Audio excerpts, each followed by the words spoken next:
Kisses, you again. How are you? Solo, thank you again. Thank you for a rate of 62 people. How are you doing? Yeah, I remember you from when I finished Master Mode Kotfe with shitty gear 324. I managed to do it. So now I need a fourth crafter for the new augments that they released. Kitty Kisses for my endgame characters. No, thank you from the bottom of my heart. Well, I followed you back, but well, you and another viewer from another game, from another streamer, Flying Energy. I have to. If I ever have a community big enough, I will raid both of you. Uh, uh, Pretty much every time I finish the stream because you are two amazing people in that sense. Yeah, I remember you from Star Wars: The Old Republic. I was finishing Master Mode Knights of the Fallen Empire. Finished it with pretty shitty gear. No, I was having a philosophical debate with a viewer that left some minutes ago. So yeah. Good to see you. Have a great stream. Good to go and get some ding. Ciao for now, tools, and thanks for the kind words. No, yeah, I remember you. I remember all of the people that rated me. Thank you from the bottom of my heart. Yeah, precisely. Yeah. No, don't worry. That you and one more person have helped me a lot to two streamers in that sense, and of course the also another viewer that told the streamer to rate me that day. For example, in that sense, I have had amazing, I have had amazing uh, people who rated me and visited me on stream. Well, no, I was having a philosophical chat with another viewer, but no worry, no worry. Here I analyze games most of the time. People I analyze things like the influence of the level design on the gameplay mechanics, the Out, please. Take your battles elsewhere. This museum has no strategic value. the relationship between the usage of potions and the gameplay mechanics, how RPGs manage that. Thank you, Viganda74. On in game here in Star Wars: The Republic, you may know me as Eraser. The people who PvP. Thank you from the bottom of my heart. I analyze games, and in that sense, you have it over at YouTube. In one of the links, I completed Master Mode Knights of the Fallen Empire with shitty gear at 324, I think it was. I started at even less than that, at 324, and now I need a fourth crafter for the new augments. But in game, I'm Eraser. If you don't know, you will find me as Eraser most of the time. I do PvP, but here I stream the main story here after Master Mode Knights of the Fallen Empire. I'm doing this one. I need a fourth crafter. I never did this story. I'm a returning player from 2015. And as I've said, generally on stream I analyze games. The developers of Haven cast Rise of the Mage and Dungeons and Dragons Dragon Shard were two of my first viewers, and they boosted my passion for analyzing games. And well, you have videos over at Twitch and YouTube what I do because it's way too long to explain it in only one stream in that sense. But any questions, ask me anything. I like debating with viewers, debating the gameplay mechanics of the game. For example, the other day I was playing Drakensang online with a lot of other viewers from the game, and basically they they appreciated that I analyzed. I was talking about how the game handled healing in RPGs in general, but other things like, for example, the developer of Haven cast Rise of the Mage, like that I mentioned, he was a level designer precisely, and he mentioned that he loved that I paid a lot of attention to how narrow the corridors were and how that influenced the fact that you couldn't maneuver and you didn't have time to cast your spells, and because of that, as a direct consequence, you would be killed by enemies constantly, and as a natural source of the difficulty.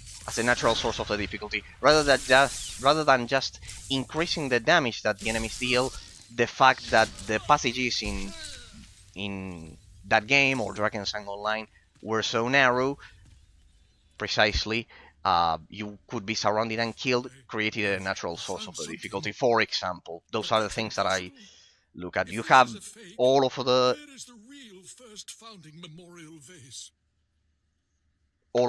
final analysis that I did in the links down Yes, below, yes, in of case course. anyone is interested, You have because what you it's want something now.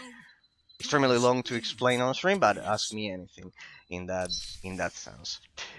Basically, I treat one topic per stream. I treat one topic per stream. In the case of Star Wars: The Republic, since I've already finished the analysis, I'm basically just doing leisure gameplay that I would do on my own offline without analyzing a lot of the game, because I've already done so. But basically, just as a general conclusion of my analysis that time, was it's my favorite game of all time. I played a lot. I'm a returning player. As I said, you can find me as Eraser. Pretty much. If there's anyone from the PvP community that wants to that hates me, well, there's nothing I can do about it. I'm generally extremely respectful, but sometimes there's nothing you can do against people who just spam emotes in PvP, for example. But yeah, you can find me as Eraser a lot of the time in that sense. And well, I got to Warlord title. I also returned to the games some months ago. I returned to the game some months ago to to get to 100 Baylor in PvP. Basically, that's what happened some months ago. I returned to the game to get to 100 Baylor, and well, I'm also finishing to complete my Dreadmaster armor. I'm basically lacking the wings of the architect, but I have full Dreadmaster armor, so I wanted to finally finish it after 10 years. Back then I played in Prophecy of the Five. It was my original server, Prophecy of the Five. I only did PvP, and now I'm exploring the operations. I only did PvP back then. Got to 90 Valor on three characters. My main one was Eraser, and then also my sniper. And basically now I'm exploring the operations 10 years later after finishing law school. Of course, law school got in the way in that sense. I had to stop playing back then because of that. Also, I didn't, but I must confess something. I didn't. I mentioned this previously in previous parts of the stream.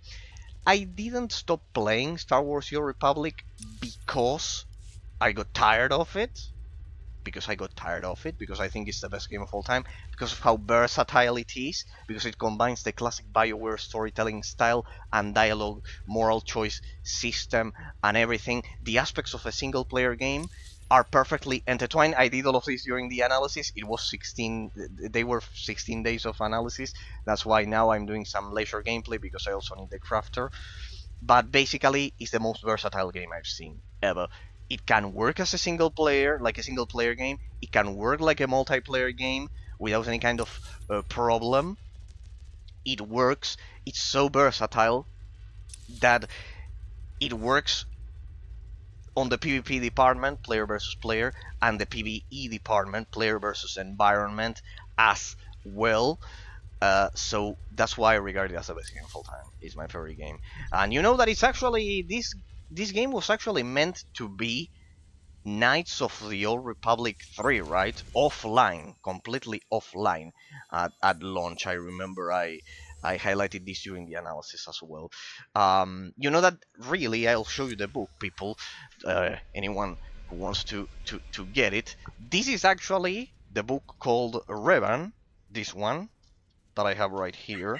I showed this during the first stream. You have everything over at YouTube, but just in case, for anyone, for new viewers from the raid, in that sense, if you'd like to see it, I will show you that basically this is Knights of the Old Republic 3, the real Knights of the Old Republic 3. It's this book called Revan. It's written by the same, by the very same um, by the very same writer of Knights of the Republic 1 and 2, Drew Carsfishing. He's a Canadian writer.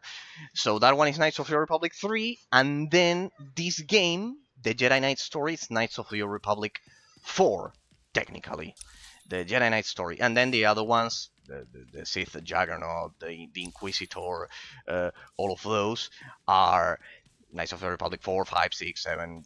Then that was the second meaning that the project Accept your hand. I'd sooner ended up thrust my being, fist into a thresher. like several I don't spin-offs. understand. I thought this had already been arranged. I played Approved. it since launch, as I've said. Advocate, be so kind as to remove this thing from my presence. Ah, by the way, I almost forgot about the class. I am playing the Bounty Hunter story, the only one that I didn't get to experience back in the day from the Imperial side. It sounds like my last one, Imperial side.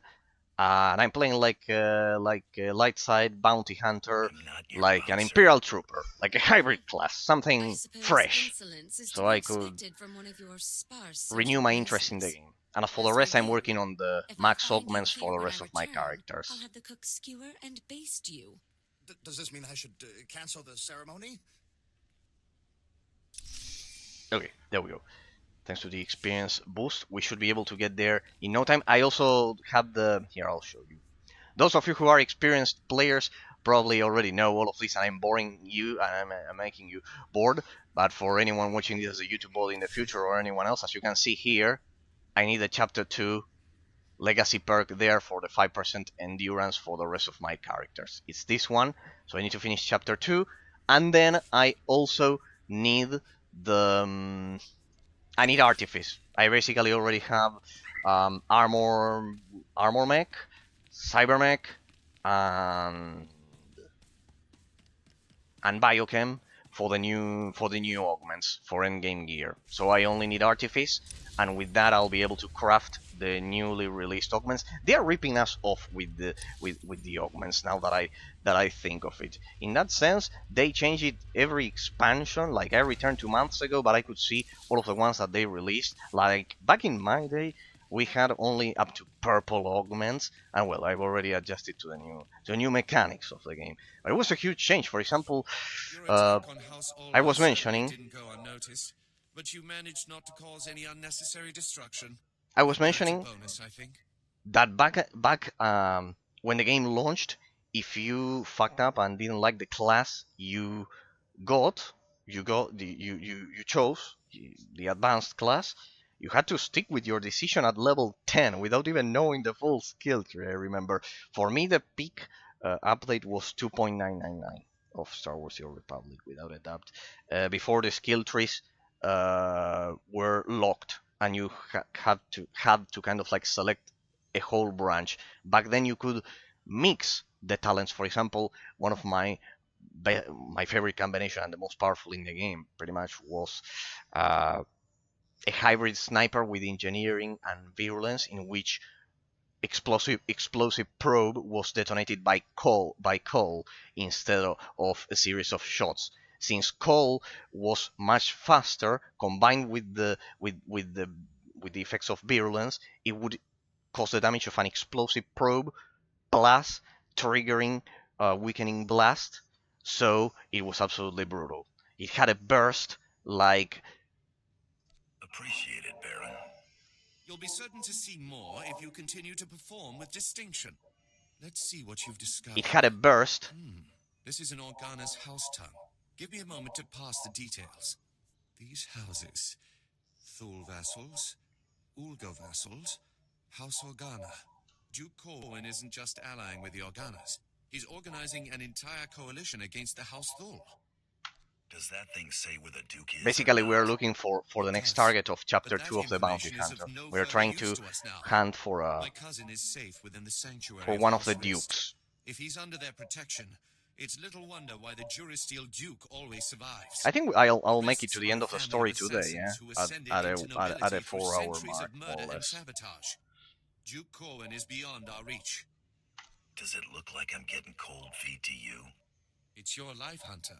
I've apprised you of the risk. You'll need to find Duke Corwin's haven inside House Rist. I think and this stop is the last whatever mission of this negotiations planet, my huh? cousin has underway permanently. I know the structure of I'm this likely sending game you to like your the back of death, my hand, but and I if you can think it's manage to the end of succeed, Chapter 2, I will huh? have a suitable I think payment I'll have waiting. that perk by the end of the stream, huh? Pretty much. So, as I was mentioning, precisely back in my days when I played the... Oh shit, my inventory is full. One sec. There we go. That's more than enough. Then I have a lot of credits on my main characters. Don't worry. And we have that, and let me accept that. But I already have an experience boost active. Perfect. I think I cannot stack them. No, I cannot stack them. Okay, no problem. As I was mentioning, back in my day, I played the game at launch. Basically, you have all of the story over at YouTube, but just in case you want to listen to it live while streaming, I started playing the game back when it launched, 2012, a bit in January, a month after it released. And basically, the idea, I of course fell in love with it. Uh, Precisely. All right, we'll get. They are all locked. Okay, they are all locked. I fell in love with it. I got the encyclopedia as well. I was coming from Knights of the Republic 1 and 2, basically. For those of you who don't know, I am Argentine. I am Argentine and Italian, both citizenships. Basically, an Argentine is an Italian who speaks Spanish, basically, like that. And I also, for example, I'm also Italian at the same time, to that point. So it helped me with my English a lot after my former education. I teach English and I develop software.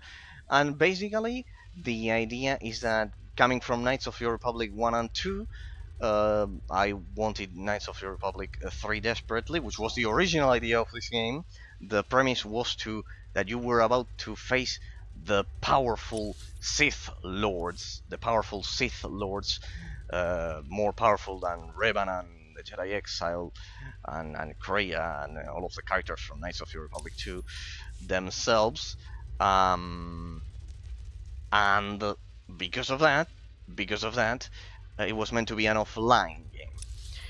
But then, of course, money always gets in the way, and greed from Electronic Arts pretty much turned this game into the MMORPG that we see today. It also caused this game to be forced to use the hero engine that makes it perform so bad by modern standards, with that lag that you see sometimes, or most of the time, in PvP or PvE, doing an operation or something like that, when when when it lags for no reason, and you have kind of like, I have two 3080s, or you have a crazy GPU that should move it perfectly. The thing is that is the engine. It's because of the engine that Electronic Arts forced on the game, which is the engine of Mass Effect 3, if I'm not mistaken, the hero engine, which was not prepared for online multiplayer. It was designed for offline for being an offline for offline RPGs, which was going to be the case with this game. So I remember all of those stories from launch. Uh, well, what could I tell you about Prophecy of the Five, which was my original server? It was a PvP server, Prophecy of the Five. I had a blast there. It was, first of all, yes, it was much more difficult to get into ops groups nowadays. I can appreciate that of the game nowadays, of playing in an ops group.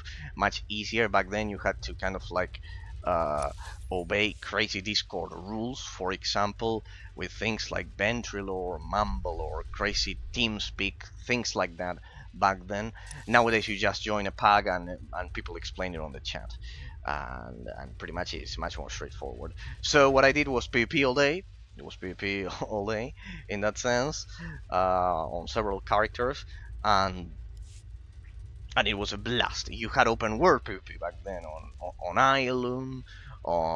I remember when the Gree event launched for the first time. I think it was 1.3, 1.4, 1.6. I don't know. I joined in 1.2, in update 1.2, basically. And then I think the best update, if you want my 2 cents, was 2.9, right before locked skill trees. I don't know if anyone agrees, but basically, I think when they locked the skill trees, it was terrible. Basically, it was basically terrible, because you couldn't do hybrid combinations, and that limited the imagination that the players could put into their skill trees. Right now, it's like constant. They have some story quest mail there, so it was pretty much constant. It was pretty much constant.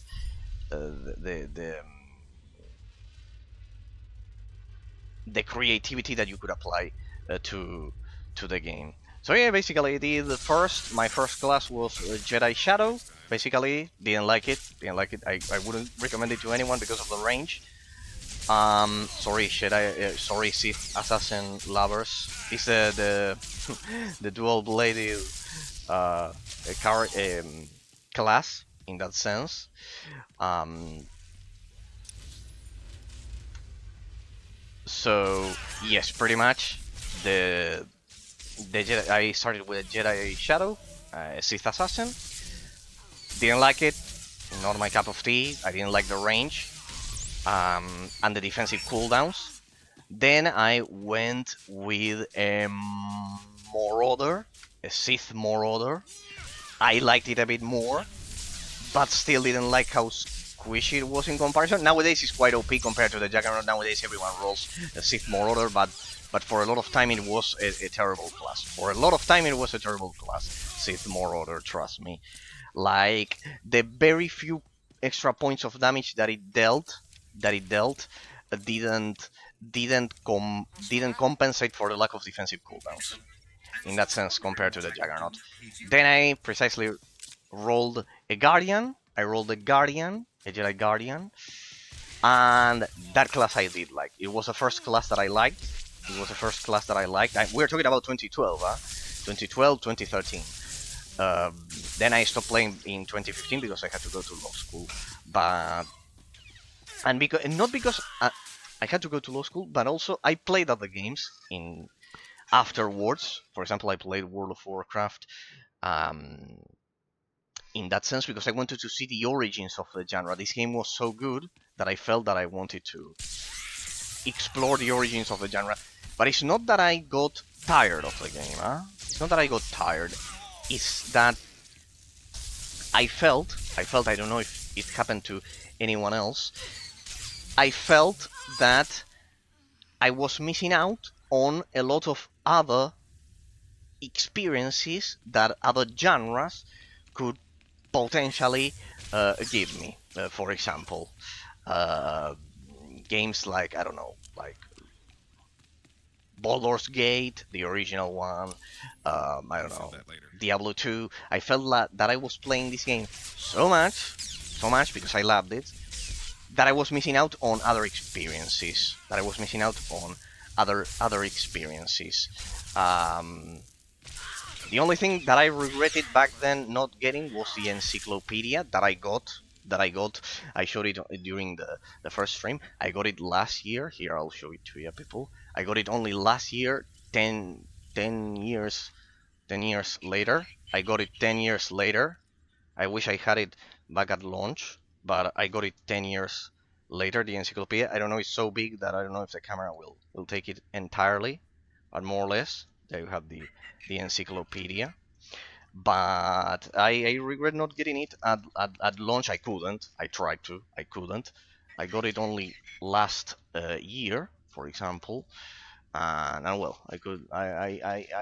After getting it, I wanted to get back to the game. But as I've said, I didn't stop playing back in 2015. No, I don't know if it happened to anyone else. Not because I got tired, but because I felt I was missing out on a lot of other genres. For example, and that's why I stream. I now stream. I stream variety. I started streaming some 4 years ago, and I decided that I wouldn't stick. Like I could have played, for example, I could have played this one right from the beginning, and I don't know, grow faster as a streamer, for example. But I didn't want to kind of like be a slave to a single game in that sense. That's why I stream variety. Regardless of that, I have to say that because of several logically objective argumented reasons, I still regard this game as the best of all time because of how versatile it is. I know you will tell me, old school players of the game, Eraser, come on, be a bit honest. The game has its flaws. It had lack of content at launch at only 3 operations for a lot of time. the Eternity Vault, then Karaga's Palace, and I think it was Terror from Beyond 1.2. I think that was the exact order. I'm just using my memory here. I could be wrong. But you could argue that. You could argue a lot of things. But the thing is that overall, if I had to do a final balance, I still think it's the best game full time because of how versatile it is. I've explained it throughout 16 days. I've explained it constantly in my analysis that I did when I came back playing with my main, doing Master Mode Knights of Fallen Empire that I hadn't played back then. I wanted to finish the expansion. I basically PvP'd all day, and I didn't do the expansion back in 2015. I didn't even do it. So I was at level 70. You can see in my first streams that I was still capped at level 70 before I could resub to the game for 2 months now, since I couldn't sub from the original launcher and the original website, you know. For those of us who have old accounts, I don't know if it happened to you. I cannot sub from the original Swtor website. I play from my Steam account. Without Steam, I wouldn't have been able to play the game ever again. Also, I had another problem that it didn't work on Windows 10 back when Windows 10 was released. I originally played on Windows 7, and when I updated it to Windows 10, the game would break as well. Also, I couldn't play because of that, and it wasn't on Steam. So yeah, I had to take a break from the game because of 3 reasons at least. One, had to go to law school. Second, it didn't work. It didn't work with Windows 10, so it wouldn't even boot on my PC. And then also, the more important reason, and the one why I highly recommend anyone watching my 2 cents for what they may be worth it, that if you stick way too much to a single game, you are missing out on a lot of other genres, for example. Not to say that this one isn't the best. I do think this one is the best. I do think this one is the best. Why? Several reasons that I explained throughout 16 days, but I can briefly and concisely mention some. The first one is the most versatile game I've played ever. Why? Because it objectively combines all of the positive RPG aspects of the inherited experience of BioWare from offline RPGs that they have, like Jade Empire, Knights of the Republic 1, 2, and of course Mass Effect 1, 2, and well, 3, we could even say it. I guess after a lot of updates it's not broken, but whatever. And well, the ending we all know that is shit. But it combined though it's the only game that managed to successfully combine with a high degree of efficiency the elements of a single player RPG, the talented elements of BioWare's signature of dialogue choice system affecting the level design of the story and everything. In the framework, it's able to do that, to incorporate all of those elements with a high degree of efficiency in the framework of the abstract complexity of the level design of an MMORPG. That's basically the main point that I have been talking. You can find the complete analysis over at YouTube throughout 16 days with everything. But basically that has been the main point as a summary. There are many other elements. For example, I don't know if you know it, but this game, that's regarding the level design. For starters. That's regarding the level design. The fact that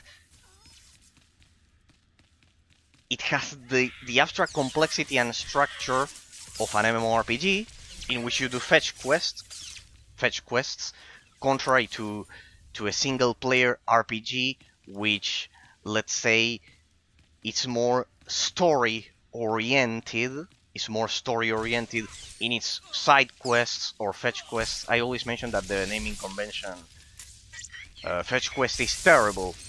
Why? Because I mentioned it with another game called Sacred 2 that follows the same structure. that I highly recommend. I also do game recommendations if anyone would like any genre. I do per genre game recommendations. I have the integral history of PC game genres in one of the links down below. There you will never ever run out of games again. I kind of like go game by game, release by release for each genre, and pretty much um, what I found in that game Sacred 2 and this one as well is that this structure of, I don't know, kill 10 enemies, kill 15 enemies, retrieve something, retrieve the data pad or whatever. Basically, the idea is that we nowadays call all of those naming conventions fetch quests, correct? We call them fetch quests. And I think it's a terrible naming convention because it puts the emphasis calling the side quests of Star Wars: The Republic or World of Warcraft fetch quests. It puts the emphasis on the story rather than the influence of the level design on the gameplay mechanics. I know it sounds very abstract, but trust me, this is what I do in my analysis all the time, and precisely that's the idea. It does make sense. What do I mean by that? That basically, The Witcher 3 in 2015, some years ago, all of the side quests have the writing quality and story quality of a main quest, following the tradition of Skyrim as well, and Oblivion and the Elder Scrolls series of games, correct? So they put the emphasis on the story, and those would be nowadays regarded by the community of players generally and professional gaming reviewers quality side quests, correct? But see that unconsciously, that's putting the emphasis of the quality, of measuring the quality by the writing. And I think it should be because of the influence of the level design on the gameplay mechanics. Why? Because it's more important than just the story. For example, the so-called fetch quests, correct? In Sacred 2, I know that one is a bit unknown nowadays, World of Warcraft or Star Wars: The Republic that we all love playing. Kill 10 mobs, kill 10 enemies for whatever purpose. And the professional reviewers and everything pretty much would say that those fetch quests are of a very low quality because they have no story, for example. But my argument back then and even today is that the influence of the level design on the gameplay mechanics is more important. You'll see in a moment. Imagine that instead of the quest being in its level design, go and kill 10 mobs, it's escort this mob to safety, right? You have to escort one mob to safety. Well, in that case, while you could potentially comfortably dispatch the 10 mobs without any kind of problem, and you would survive the encounter. Oh, what? Okay, I think the objective is over here. While you could survive the encounter without any kind of problem, killing the 10 mobs, maybe you survive the encounter in the escort quest, but your escortee dies. Correct? The mob that you have to score to complete the quest and get the reward, the economic reward punishment, economic system of the game, to get the reward, the experience, the credits, the money, whatever, dies. You couldn't protect the escortee, the mob that you had to escort from point A to point B. The level design. The abstract complexity of the gameplay mechanics was affected by... What happens if I do this? I die? Good. The abstract complexity of the game... Here, let's break line of sight here. Perfect. There we go. See, these are the perks of being a bit more experienced with the game, of having been killed a lot back in 2012. This one is unaffected by that, right? Doesn't matter, it dealt the damage. imagine that in the scored quest you could survive comfortably because you dominate, you have mastered the abstract complexity of the gameplay system of the game, of the combat, for example, but then your escortee dies. And because of that, you don't get the experience and you don't get the money, because you failed the quest even if you mastered the gameplay mechanics. I bet you deactivate them with this. Well, I didn't need that. I didn't need that. There you could see influence of the level design, a properly designed influence of the level design on the gameplay mechanics.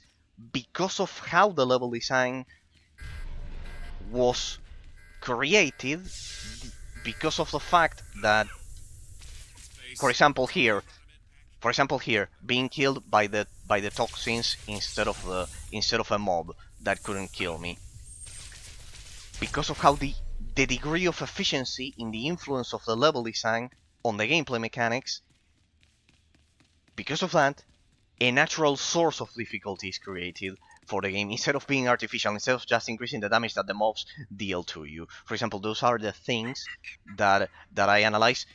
I do one topic per stream until I get to the final analysis of the game. Not in the case of Star Wars: The Republic, but because this one I've already analyzed it, and I'm in leisure gameplay, as you can read from the description. But basically that. Imagine that the escortee died, and because of that you failed that quest because of a difficulty organically created by the influence of the level design on the gameplay mechanics, not because I just increased the damage of the mobs, the damage that the mobs deal to your character, for example, as one random example that I usually cite. I'm afraid you're too late. Duke Corwin took his leave of House Rist on a shuttle just moments ago. Okay, I think we'll make it to the end of chapter 2 today, So yeah, at hastily, this he neglected pace. to pay me. I'm A using rather experience gross breach boost, of of etiquette course, but well. and unwise. I didn't tell you the ending of the story of all of the characters that I created. So, well, let me finish the dialogue and Tell we me where the go on Duke's headed and with I'll more disappear. Star Wars Had I history spoken time. with him, rest assured, You also there have would the not be story of. complaining of unpaid dues. Still, it's odd to see Duke Corwin panic. Regardless, congratulations are in order for surviving this long. It's more than can be said for the last bounty hunter to stalk our dear Duke. I do got this funny habit of breathing. I see you have a sense of humor. It'd be a shame to see it extinguished. I'm going to make you an offer, and I'm only going to make it once. House Rist has been contracted to eliminate Baron Zakhar Gerard and all of House Gerard's leadership. We'd like to commission you to carry out these assassinations on our behalf. Remember, we are competing for the favor of these dukes that are kind of like the inheritors of the Alderanian throne, to hunt our target, to basically hunt our target. You're asking me to kill my present employer. It's bad form. Hardly. Wait until after you've collected Baron Zakhar's bounty on the Durasteel Duke before you destroy House Gerard. There's no rush. House Rist has no further obligation to Duke Corwin. Agree to the contract. You can go in peace. It's a good deal. Let's take it and scram before anyone else tries to put holes in us. It's a simple decision, really. Death or profit. We're doing light side bounty hunter, people. We're doing light side bounty hunter, more like an Imperial trooper class. For those of you who may be joining us right now, it's basically an Imperial soldier class. I'm playing Vanguard, technically, like the Imperial agent, but instead of sniper, instead of an FBI agent, let's say, more of a shock trooper, let's say. Double dealing is bad for my reputation. In my experience, money makes up for it. Look, he didn't mean that. His helmet's just on too tight. Give me a minute to talk it over with him. I said I was only going to offer once. Goodbye.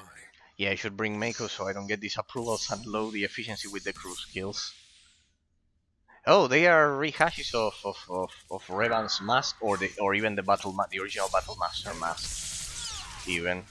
As I was mentioning, people, there you can see the hero engine lagging. It's not my connection, huh? It's not my connection. I play Dragon's Sang Online and other online games, and I even use the European servers. Here I'm using the American server, and you can see that this is the game engine, that lag that you see. It's not my connection at all. It's because of that. Yeah, right. See, in order to not get so many disapprovals and to be more efficient in combat, let me bring Mako here. Let Sounds me good. bring Mako here. There we go. Oh, damn it, the hero engine is that.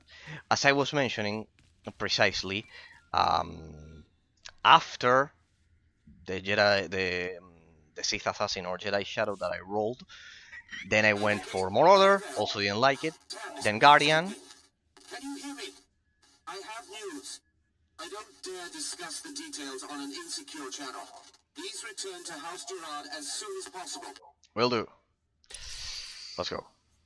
Should be very fast. I think I can finish the chapter today, yeah?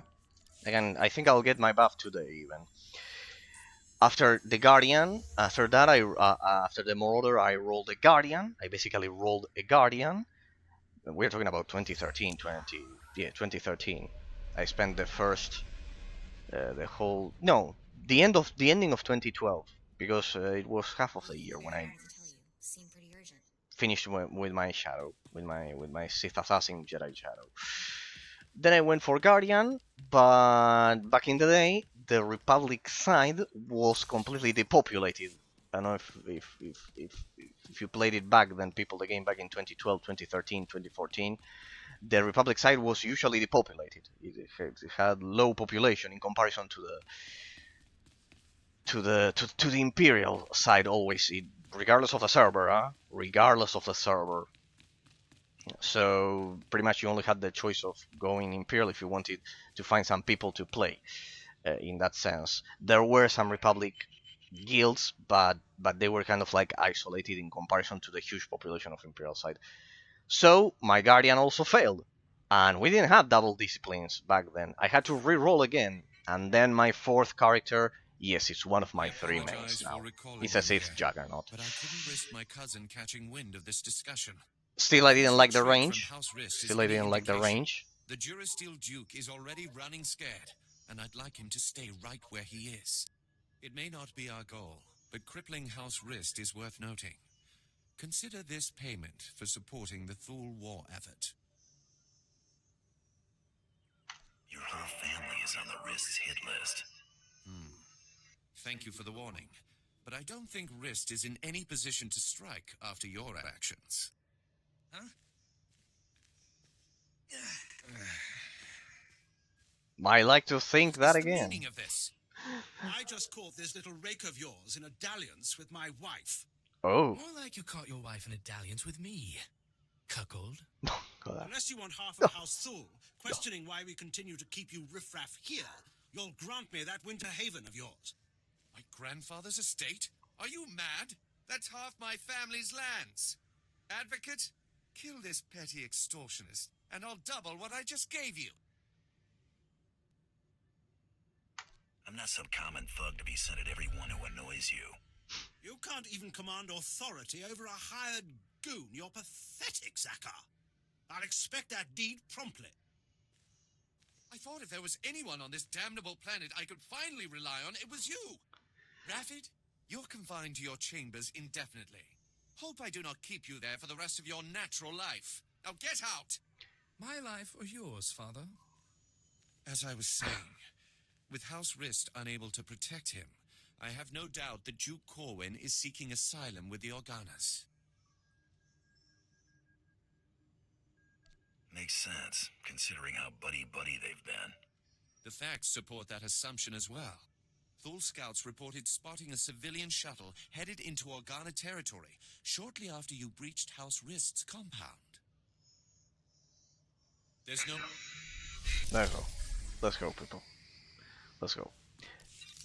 Yeah, we are making it.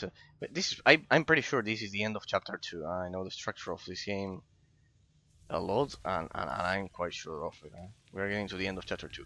As I was mentioning precisely, then I rolled the Guardian, didn't like the Republic side. So then by the end of 2013, let's say, after my Marauder and my Jedi Guardian, I rolled a Sith Juggernaut. Oh, I had a blast with it. It's still one of my three mains. And I definitely like the Juggernaut more than the Marauder, even if they boosted the Marauder much more. And nowadays, I like the more defensive style of the Juggernaut because I have the theory that all melee classes will be attacked more than what they are going to attack overall in a war zone in player versus player combat. As I've said, what I mostly did was player PvP. I had 3 warlords, precisely one of them, and the first one being that Juggernaut that I'm talking about. It would be my fourth tune, my fourth character in for the game, and that's the first character that I would say I enjoyed the Sith Juggernaut because basically I had it was much more populated, the Empire side, and it was Select an also available travel route. a class that I liked, basically the Sith Juggernaut. Then my fifth character ended up being my main, the face that you see as the front of my channel, and basically the best experience I've ever had in life with any video game, which was precisely Eraser, precisely also the name of my channel. See, if I loved it that then some 10 years later I created a channel playing other games with his face.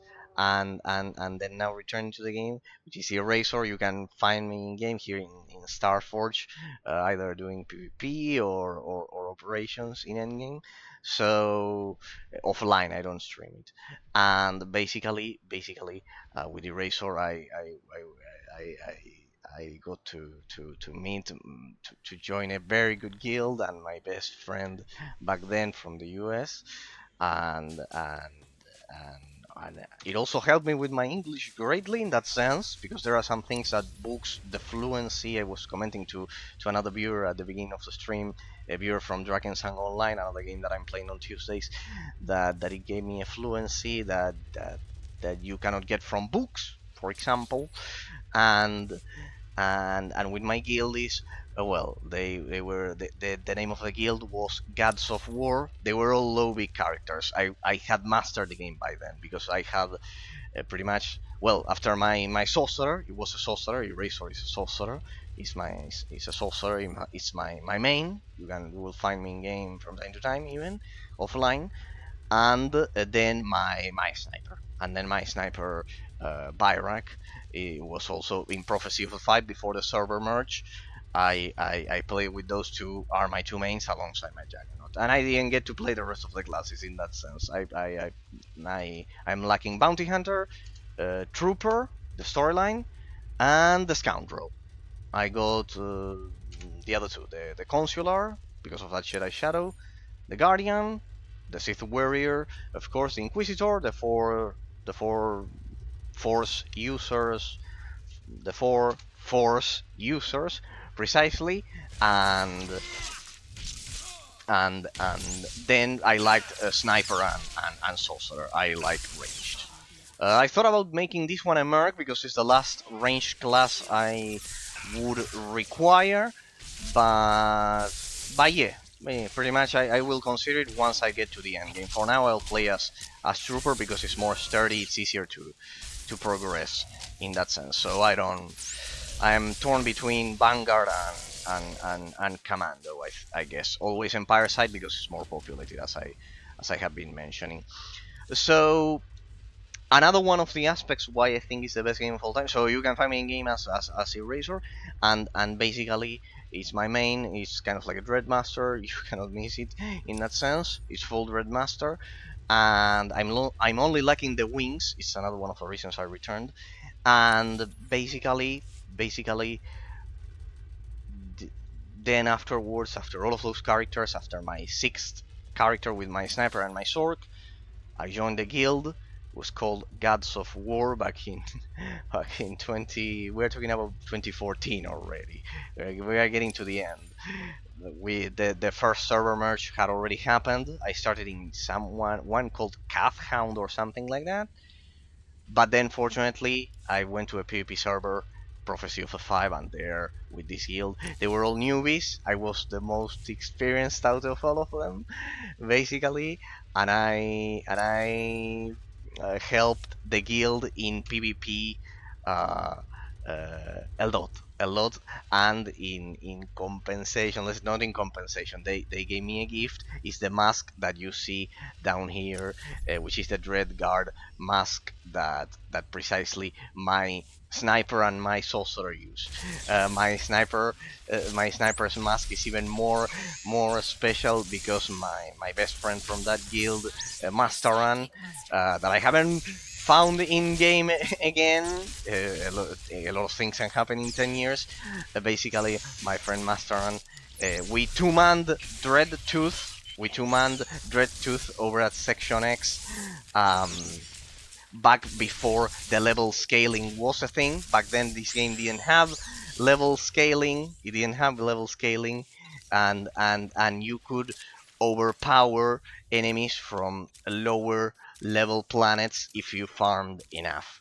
And I think it was better that way because it's kind of like a reward at the end of the day. And we could two-man Dread Tooth, which now, since it will scale you to level 50, but back then we were at level, the cap was level 55, I think, or something like that, or it was 60 and they updated that specific boss to 55, something like that. It was just so it was green versus yellow. The boss was green compared to us in yellow, and we could two-man it. You couldn't use companions against Red Tooth.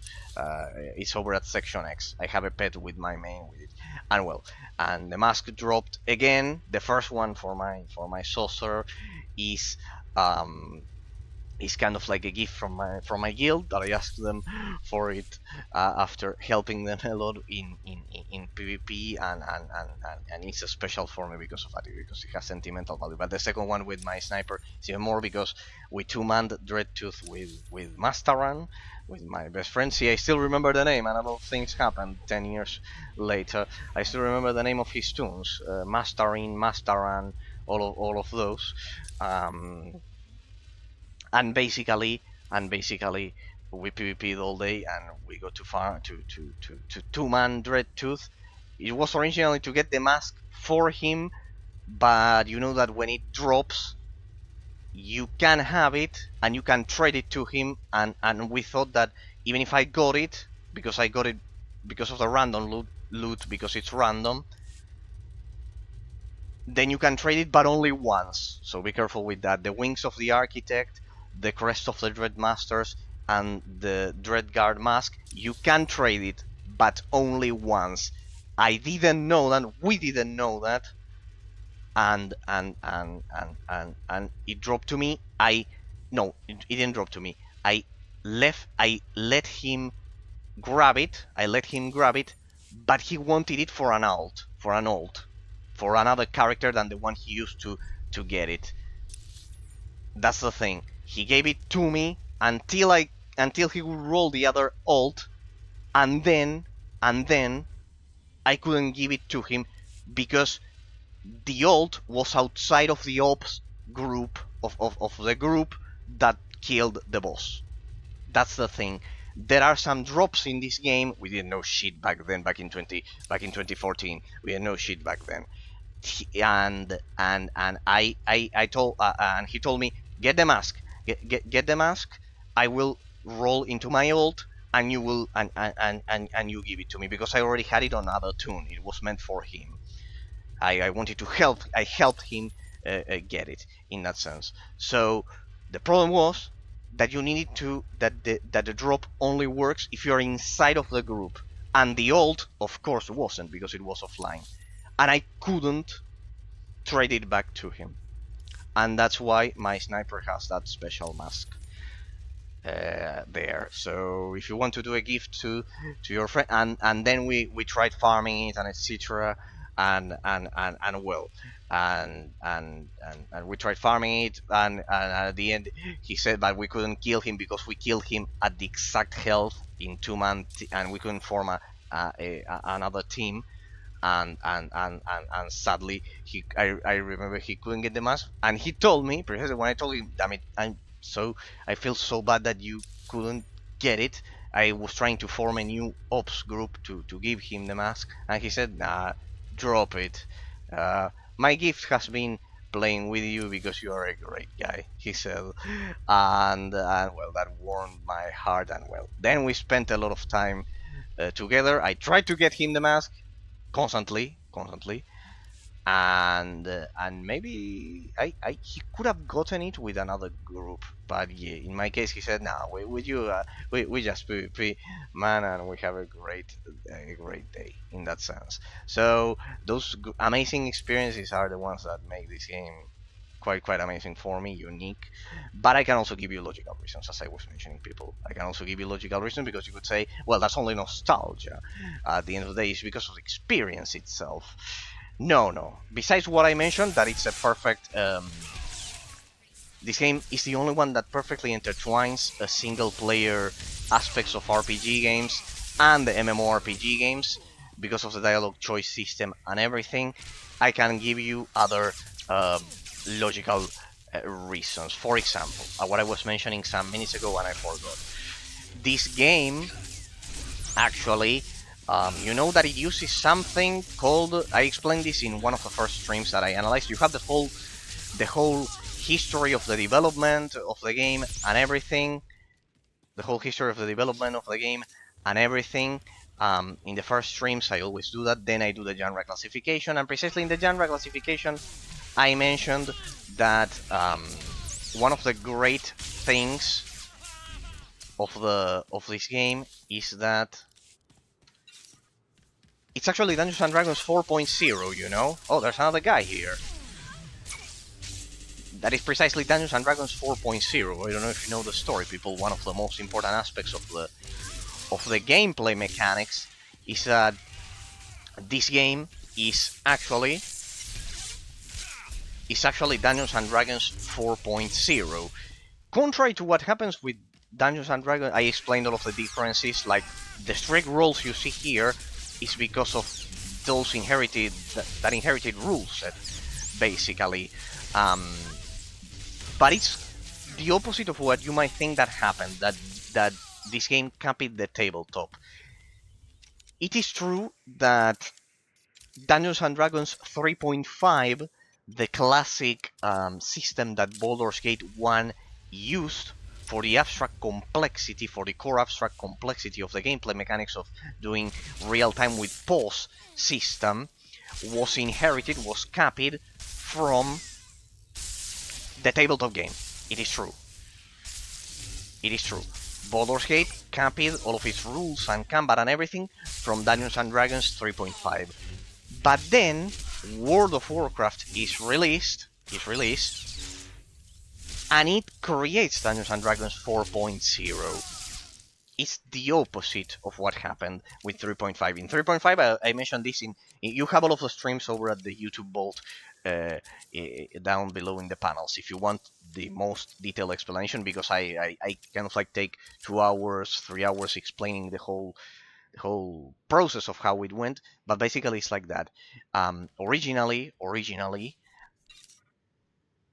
Dungeons and Dragons 3.5, the tabletop game, I don't play it, but I know it's related to gaming history, so I know it kind of like as a consequence of it, was copied by Baldur's Gate, adding the real-time with pause system. But then World of Warcraft is released, and the tabletop game Dungeons and Dragons, in its 4.0 rule set, copied World of Warcraft. And you must be thinking, well, why do I care about that? What kind of importance could that potentially have in all of this? A lot, because since the tabletop game copied elements from World of Warcraft instead of the other way around, that influenced a lot of gameplay mechanics that then a lot of other MMORPGs have had, and even the very tabletop game until recently that they released 5.0, that goes back to the roots of tabletop role playing and etc. So World of Warcraft is released 4.0, and that influences Star Wars: The Old Republic. All of this apparently silly and boring story. Basically, the idea is that the strict role assignment, for example, is not common in 3.5. The fact that a tank has to behave, position himself and gear himself up as a tank, both in the tabletop game in its 4.0 version and this one, and this game and World of Warcraft, is something that was quite relative in Dungeons and Dragons 3.5, in Baldur's Gate, and in 5.0. You could think as a modern incarnation of 5.0, Baldur's Gate 3 instead, by Larian, or Divinity Original Sin 1 or 2, which are the predecessors in that sense. So basically, that's one of the things that I analyzed in the first streams of Knights of the Fallen Empire Master Mode when I returned to the game. Basically, how this little story influenced the strict role assignment of this game initially and even today, because with the release of Dungeons and Dragons then 5.0, they went back to relativizing the roles in a group, like not having a strict role assignment. It's difficult to explain if you haven't played, for example, Baldur's Gate 1 and 2, but basically a mage, a DPS, imagine a DPS sorcerer can be a tank, for example, or I don't know, before World of Warcraft, before Dungeons and Dragons 4.0, created by World of Warcraft. In that sense, as I said, it was the opposite. The role assignment in a group was much more relative in that sense. It was much more relative in that sense, because you could multi-class in 3.5. You can multi-class. Imagine if you could be kind of like a sorcerer and a Sith Juggernaut at the same time. Imagine something like that, like a battle mage. And it's something that was then incorporated by 5.0.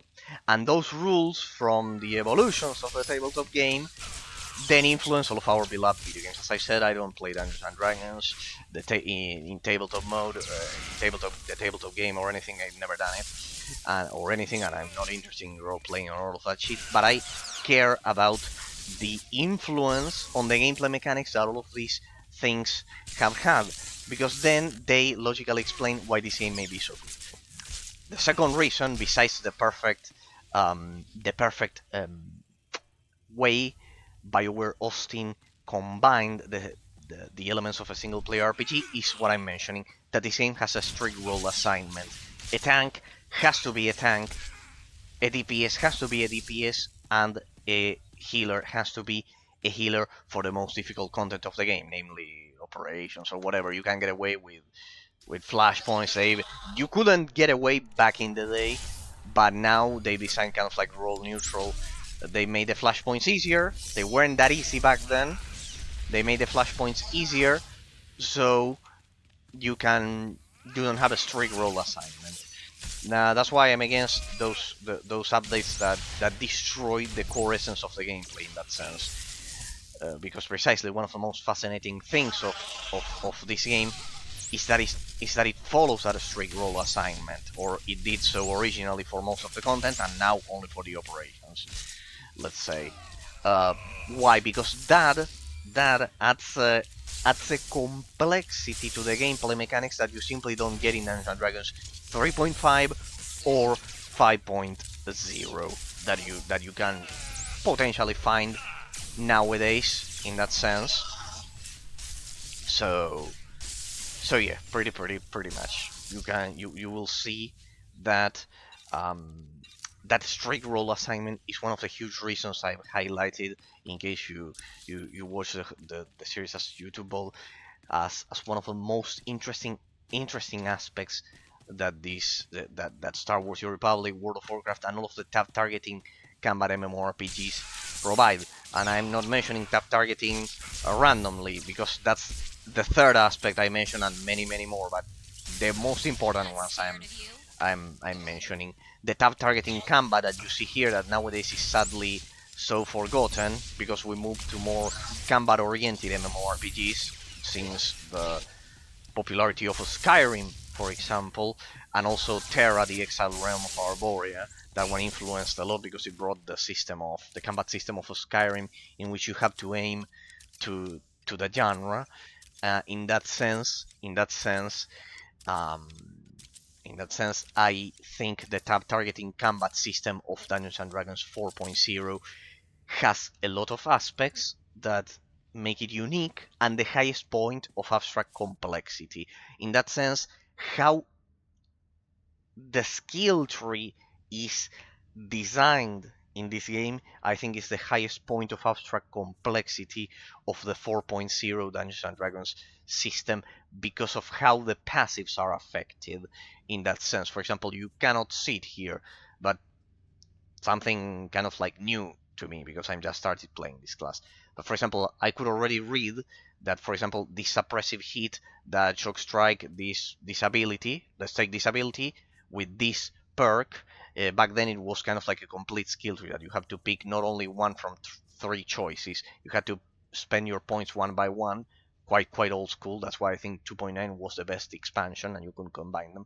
For example, it affects a passive ability here that is the plasma cell that you don't even notice if you don't do exactly this. Back then we didn't have this search bar here. We had to imagine or calculate it as we saw the damage. That ranged weapon attacks have a 30% chance to deal an additional 194 elemental damage over 6 seconds. For example, that point of elemental damage is also quite amazing. You know that in this game, some attacks ignore armor and some others are affected by armor reduction, for example, depending on which type of damage Help! it Someone's deals. It trying to kill me.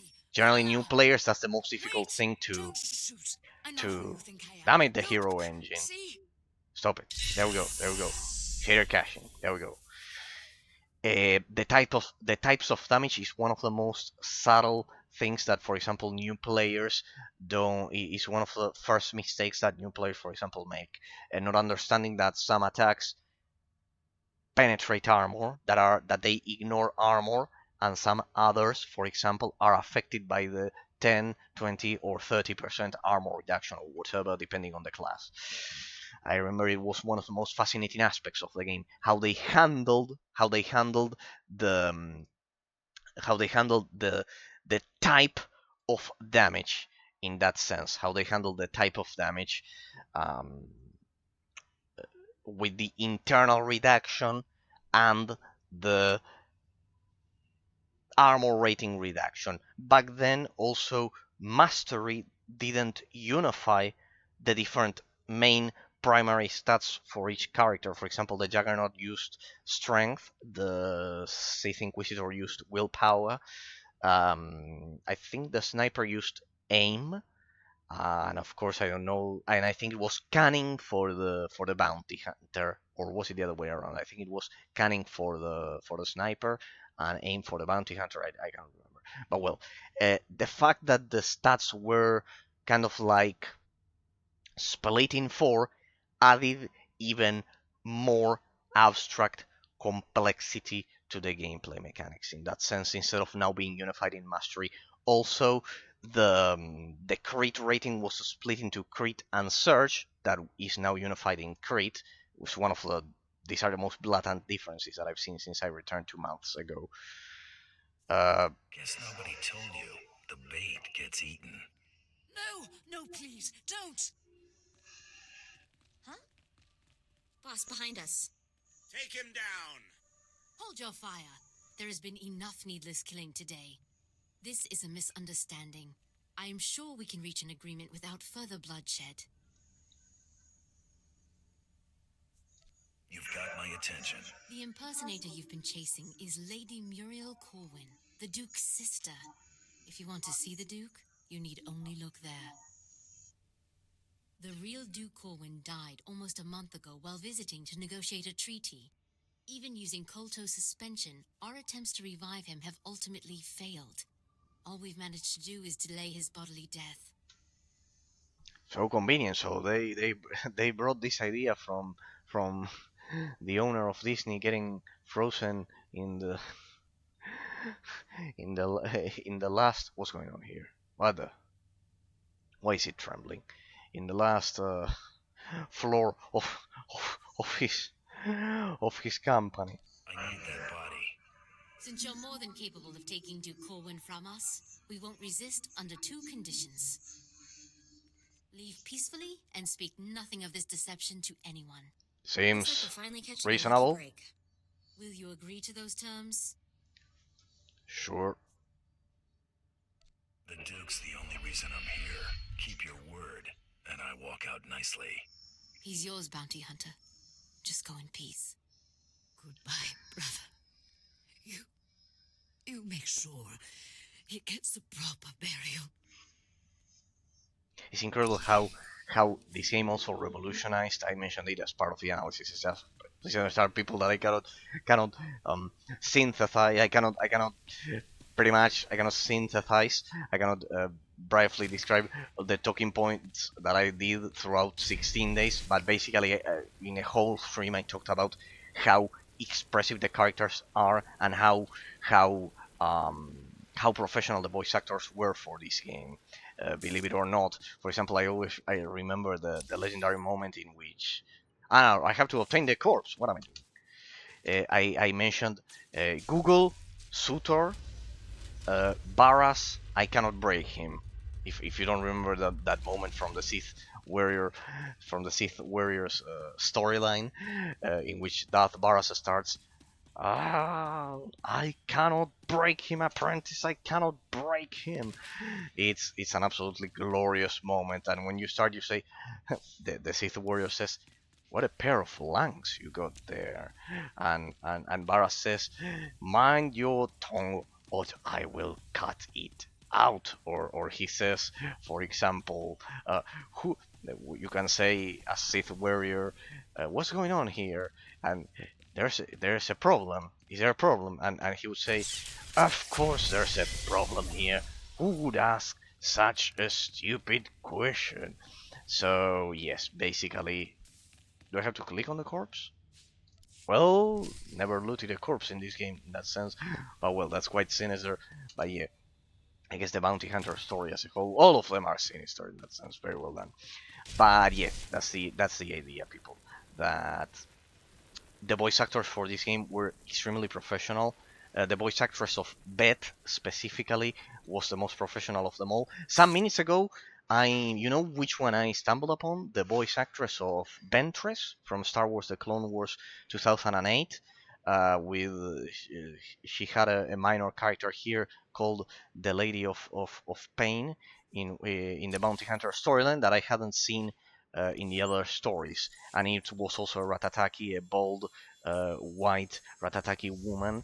The voice actress was the same as Ventress to keep consistency. See the degree of attention that they put into the voice acting of this game.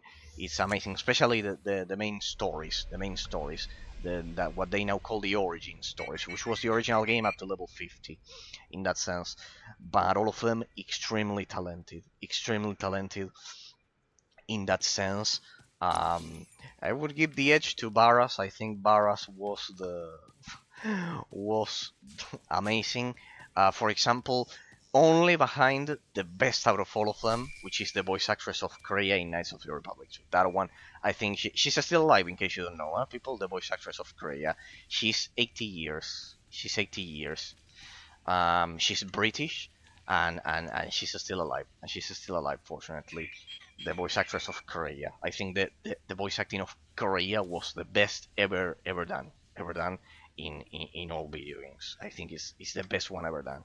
The character as a whole is the This is best. a new low, Rafid. But You're well, accusing me. If anyone is... Gentlemen, compose yourselves. Our esteemed guest has returned. We are busy, Bounty Hunter, and as you can see, Baron Zakar is otherwise indisposed. he's My dead. nephew's last act was preparing a sum of credits. I can only assume they're yours. Shame. I was starting to like the guy. I'm sure he would be touched. The Baron has no further need of your services. I have to assume the burden of managing my nephew's estate. As the Baron's only son, I have first claim to succession, Hader. Your claim was forfeit the moment you killed your father. As regent, the title passes to me. Actually, Father, the Baron passed his authority to our advocate. Legally, the bounty hunter could name the new head of House Gerard. Gotta be kidding. Well, well, well. My Gotta be job kidding. is The bounty finished. hunter decides. I've other places to be. What are you doing? Get back here and name me Baron. Forget it. Not my duty in this case. Not my duty in this case. Return to your hangar. Okay. Looks like we are done with... This could be the ending of chapter 2. No, there must be an ending then. There must be some kind of ending then. There must be some kind of ending.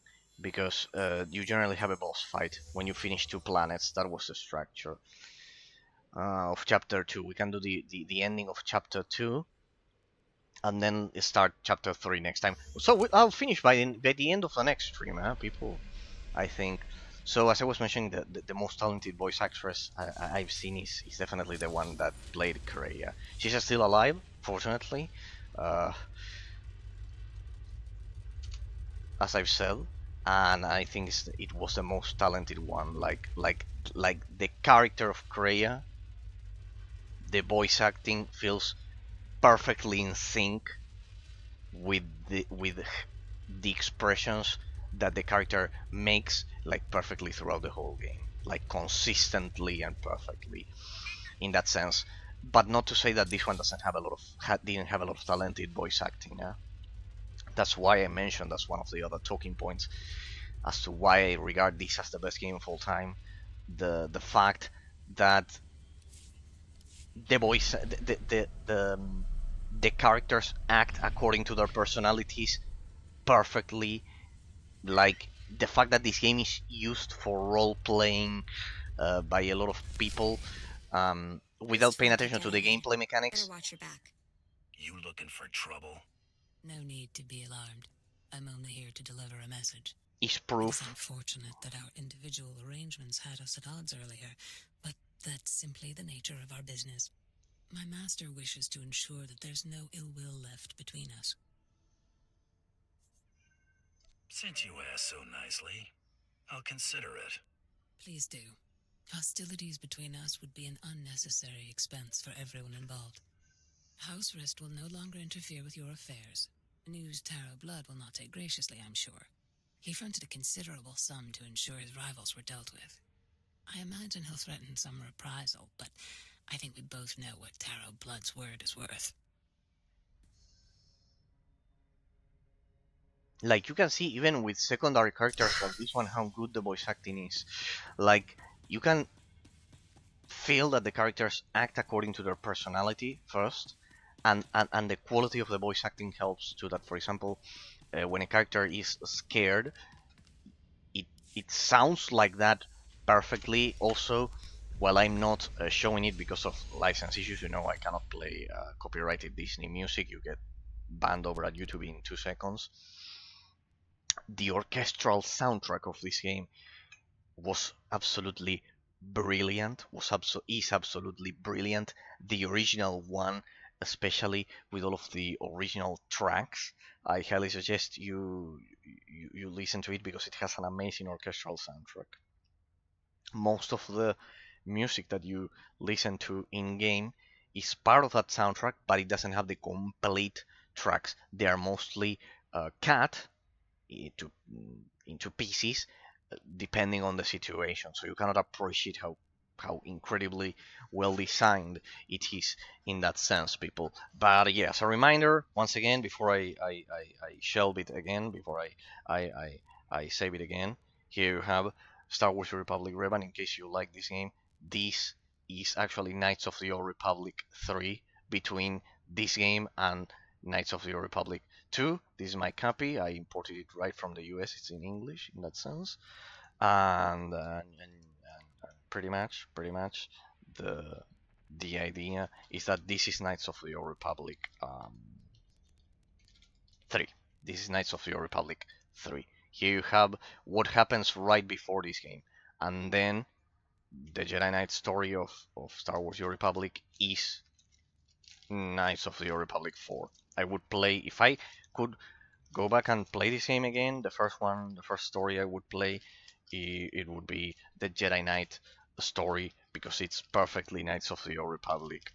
It wraps up Knights of the Old Republic 3, the ending of this book, basically. The ending of this book is wrapped up by precisely this game that we all love and know so much.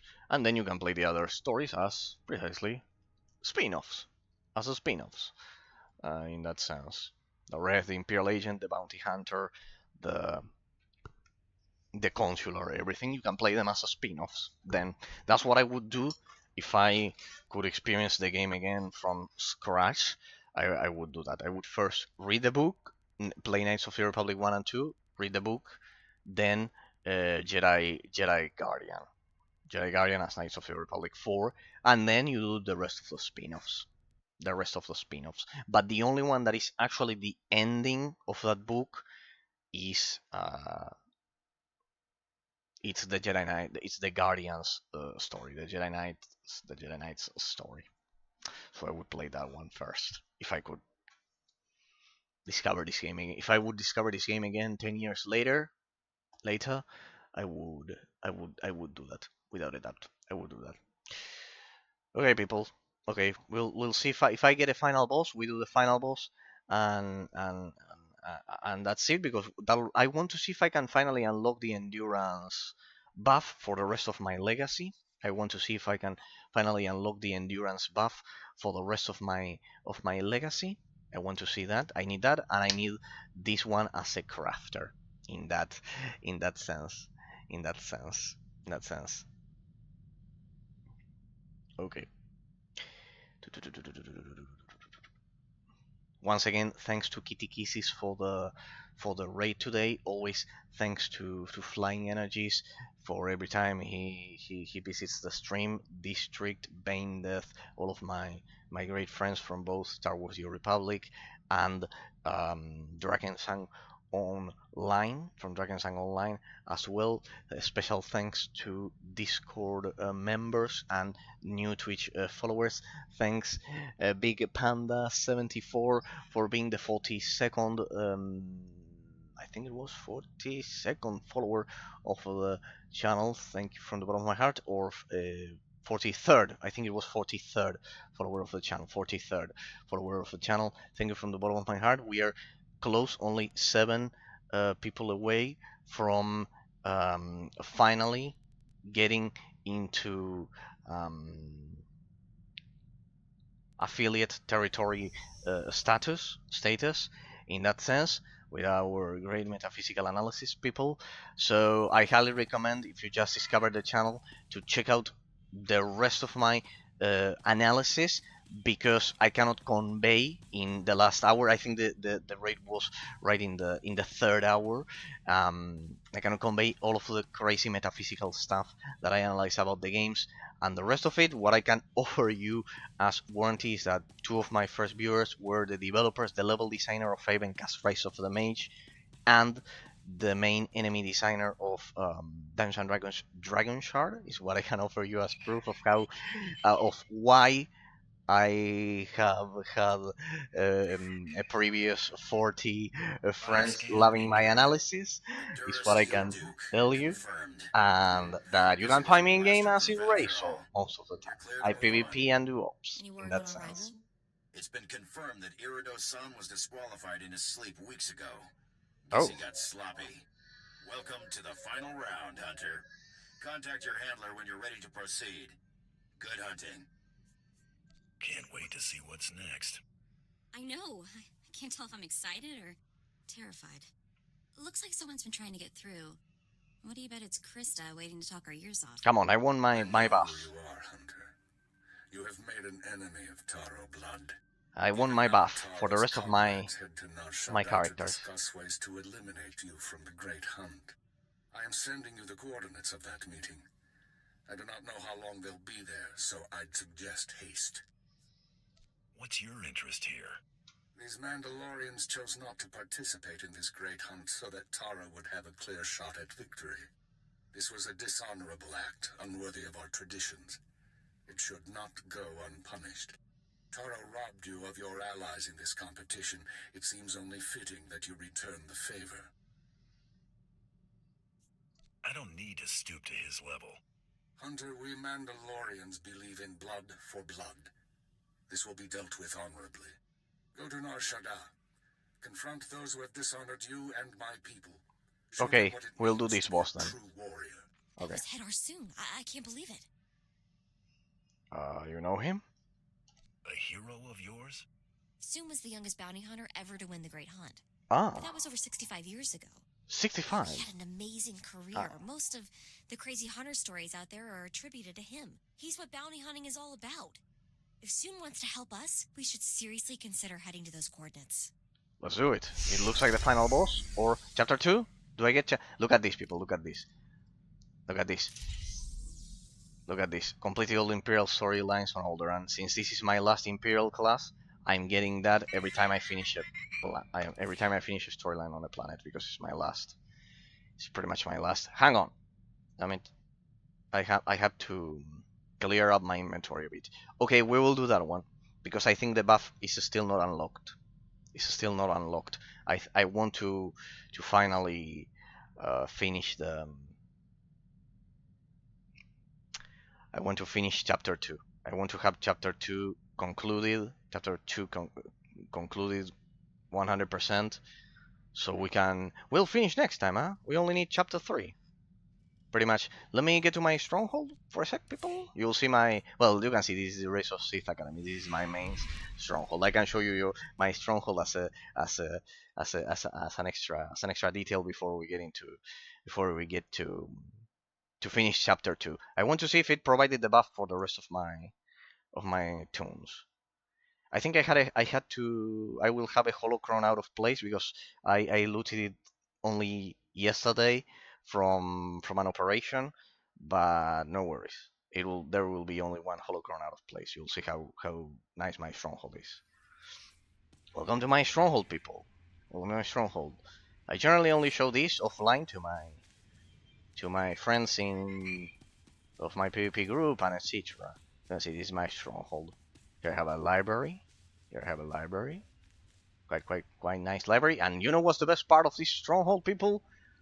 That is one of the oldest in the game's mind, because I created it when the expansion was launched, and it was pretty much the last shit I did. It was pretty much the last shit I did with my other toons. So here you have the reception. It's like a reception, pretty much. It's the original. It's a Roman Castle stronghold. Back then we only had this one. There you have proof of how this one is the first one. Here I have a GTN there, a GTN terminal, my legacy cargo hold. And here I will be able to dispatch some of the low level gear here. Have you tried strongholds, people? You have your strongholds. Be sure to have one because it provides a lot of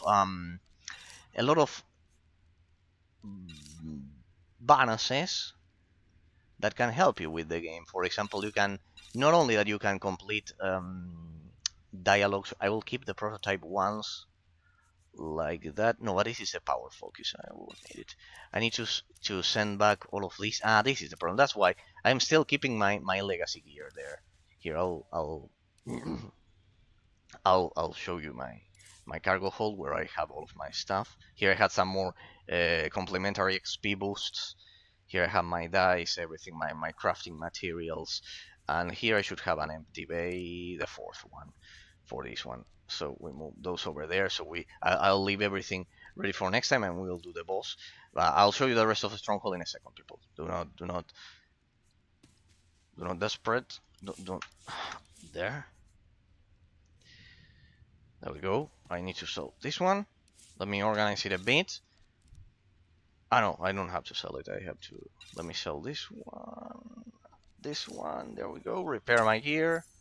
Okay. Now let's open the crafting materials. There. Oh, that's a lot of gifts. Ah, good, good, good, good, good. We get better armor even. Should have done that before. I know, no influence gain. Let's drop the companion. Let's use the companion gifts here. I'll show you the rest of the house right now. Give me a sec. Here, I'll show you as I look at the gifts. There we go. You can see here, this one is, I only added these ones after, these are, for example, more paintings from Void Star, from Hatball, because most of what I did was PvP precisely, and I love those. So yeah, pretty much I have all of those paintings as legacy PvP gifts, I think. Uh, I just logged in some 2 months ago and they were gifted to me. So I think it's because of my old day of my PvP back in the old days that they were given to me. Those paintings there. And here, these ones, the Sakul shield and the armor, they are here because when I finished Master Mode Knights of the Fallen Empire, I added them. I have them as a remembering. As I said, you can check out the YouTube channel. You just click on the banner down below, and you'll have full. I soloed Master Mode Knights of the Fallen Empire at 324 rating, basically between 324 and 336. When I returned to the game, I wanted to do that challenge. I had no idea what I was getting into, but well, I got through the ending. The ending I still haven't uploaded it, but will be in some days.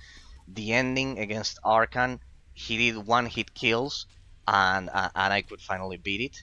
So yeah, pretty much. This is my garage. I have many more. I have a walker, but it doesn't fit in here. This is like a garage that I have here, and you can click on this and the screen changes like this. Pretty much. Here you have some terminals, that one, and here I will show you the upper floor. Here I'll show you the upper floor. Here I'll show you the upper floor with the operations. These are from operations, from veteran operations that I did back in the day. These paintings, these hollow paintings there, and this is the main hall with, well, my problem here. I don't have the wings on my main character on Eraser, but here this is the main hall with some more operations frames there, with my thrones for my three mains, for Eraser, for my main, for Byrak, my sniper. Eraser is my sorcerer, is my main, and then for my Juggernaut that I just transferred, I had to gather the cartel coins to transfer all of my toons because I discovered that they had been transferred to the West Coast server, and I am pretty much aligned with the East Coast in that sense. The capital of Argentina is pretty much at the same latitude as Halifax, Canada, which is the easternmost zone of Canada. So imagine I'm kind of like 1 hour earlier, so I'm kind of like in a very good spot because it's good for European viewers and and and and, and American viewers in that sense.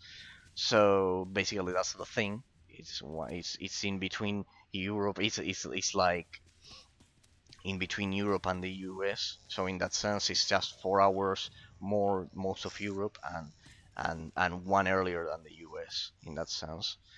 So yeah. Here you have this one is from Dread Fortress, Dread Master Brontes. I need to kill this one on Nightmare to get the wings. It's the only thing that I need left. This is the holocron that I needed to reposition. I looted it literally yesterday, so I need to reposition this thing. And basically the statue of the Dread Council, as you can see, last time I played, all of those memories that I told you about at the beginning of the stream were from the Dread War. Basically 1.2, 1.4. 1.2 was still the build up. 1.4, 1.5, and well, since they now released all of these goodies about the Dread War, I love. For example, this one is from Dreadmaster Styrak. I was quite lucky. This is from Scam and Villainy, and the Dread Altar from Dread Fortress, and it's basically all themed around um, the Dread War. For example, and this is my main's room. This is where Eraser lives. If you find him in game, here I have the 4 original expansions in order. This one is what I play the most. This one, Rise of the Hat Cartel. Here it was 2014, something like that. Shadow of Raven. basically here I only PvP'd. It was the ending that I told you about with my guildies back then, and Knights of the Fallen Empire I didn't even play it. I played up to chapter 3 with my sniper, and I said, to hell with it, let's go back to PvP, and etc. Well, and here I have my room for my second main, for my Juggernaut, I guess. He's my third main actually, because I use my sniper more. I like more ranged classes with the Rakata statue from Eternity Bolt, for example. And you can see another Alderaan throne. They are from some of these decorations. I think you cannot find them again, like the Alderaan throne. And this is for my sniper. This is for my sniper that I PvP the most. Here have a replica of the Void Star Bomb that also explodes, as you can see, and the roadworms and the frog dogs and the trophies from some 2 months ago when I returned. Back then, you could PvP all day and you wouldn't get trophies like this at all, because I PvP'd before seasons were a thing. That's the thing. Because you could say, and there weren't trophies back in season 1. No, season 1 was beyond 4.0, was already old for me in that sense. So this is my sniper. I need to somehow place this Holocron of Dread in a better place. The palm trees from Rakata Prime from the Flashpoint, and I didn't show you the park there, the outer part of it. All of the expansions, they are unlocked. The turbo laser there is a cool taxi that I also is a mount that I got to remember me of the recent expansion, and pretty much the fountains folly from the Flashpoint, from the, what was it, this new Flashpoint that I didn't even that I didn't even do the story yet, but yeah, it's the fountains folly from the Flashpoint there. So yeah, pretty much. Before I had the Emakev Paragola there before, which was a classic one that you can still get. But well, since I looked at that one, I got that one. Okay. I already get rested experience in here. Let me accept the quest that before I forget. Look at that, already level 29. We're going to finish this story in no time. Let me leave everything ready for the next stream. People, I know, but I have to still hand down that last boss. Let's go kill that last boss. Let's do let's do one last boss, because I want the. Do I get the perk? No. Chapter 2. No, I still haven't finished chapter 2. Honor regained. Travel to Narshada. Okay, let's get the perk. I want to get the perk for my ults. I don't want to wait another week. Let's get the perk for my ults. Let's do that. Let's do that one. Let's do that one. Let me finish with those. Let me finish with those. I have some 10-20 minutes. I'm already past my usual schedule, but no worries, because I want to give the endurance buff to my mains. If you don't mind, people, I need to do that, and I need the crew skills. So let's see if I can finish chapter 2 real quick. It should be just the end, yeah. One quick boss fight or something like that. Go to the meeting coordinates. Yeah, this smells like the ending. I've distracted you from the great hunt long enough as it is.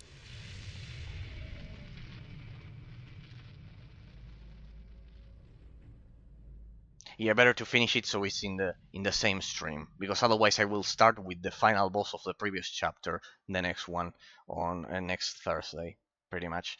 Yeah, better to finish the chapter 2 today, just like we did with chapter 1 last Thursday. Let's do that. Let's do that one chapter every stream, pretty much, and it should be it. It should be it. It should give me the 5% endurance buff for the rest of my legacy, and then offline I will do the crew skills. I already have 3 guys. I would feel more comfortable with the 6 companions that you get by the end of the story class, but still. Let's see if it's a quick boss fight. I can scratch that one before I go. Like that. As I always mention, or as I was mentioning, deep thanks to Kitty Kisses from the bottom of my heart for rating me again. If in case my analysis were enjoyable, in case he watched them offline or any of his followers, thanks from the bottom of my heart. In that sense, because it's the second time he rates me. Such a kind guy. I already followed him back, but still, no words can convey how much I appreciate it. The same goes for Flying Energies from Drakensang Online that also visits me every time when I play that one. Thanks Flying Energies from the bottom of my heart. Thanks to District also from Drakensang Online that I play on Tuesdays from the bottom of my heart. Thanks to Bane Death, who was pretty much the first viewer that watched me when I returned to Star Wars: The Old Republic, um, and I think it was a 40th follower precisely when I returned to Star Wars: The Old Republic, pretty much, and of course, thank you, Ambra. If you are watching, you had to go to bed. You're from the European time zone. Thanks, Ambra.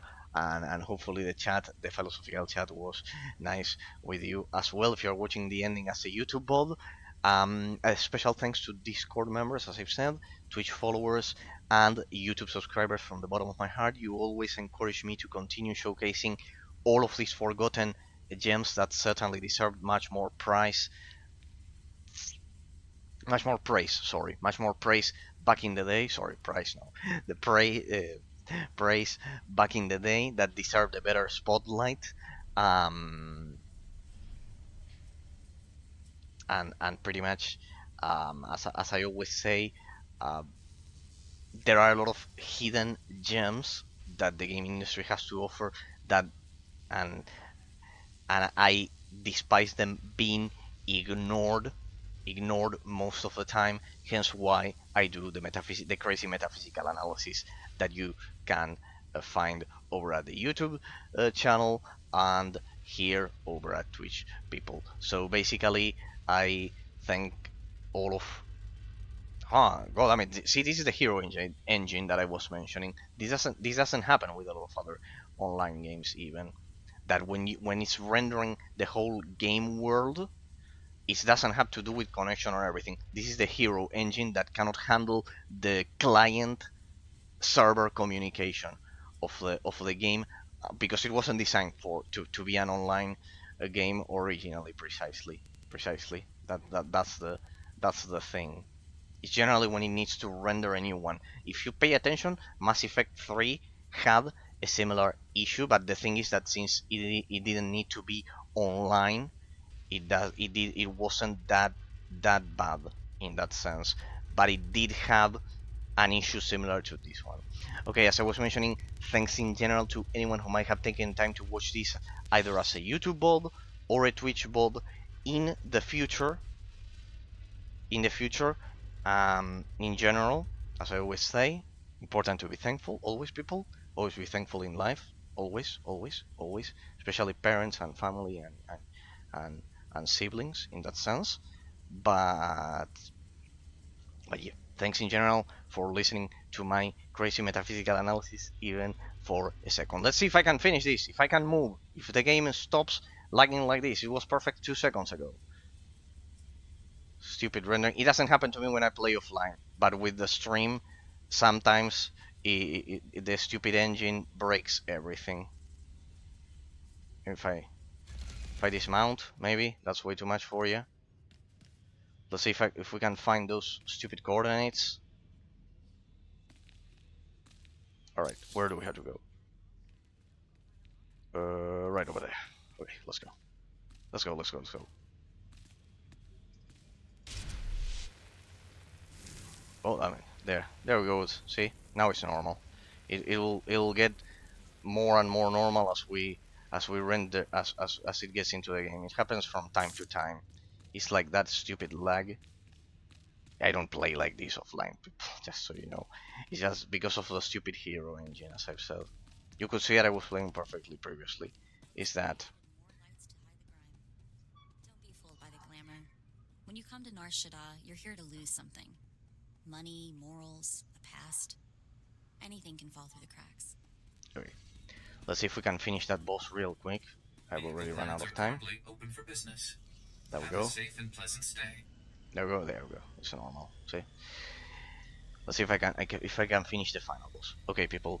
As I've said, if you're interested in the final metaphysical analysis I did about Star Wars: The Old Republic and other games, you can check out the review vault and all of the votes over at YouTube, and here over at Twitch even the analysis of Drakensang Online that I'm doing. That one is ongoing, and then I finish with the final analysis. We have all of the links down below. They will lead you to YouTube, either to a collection of videos with the analysis, or if you prefer the progressive one after the other analysis that I do one topic per stream.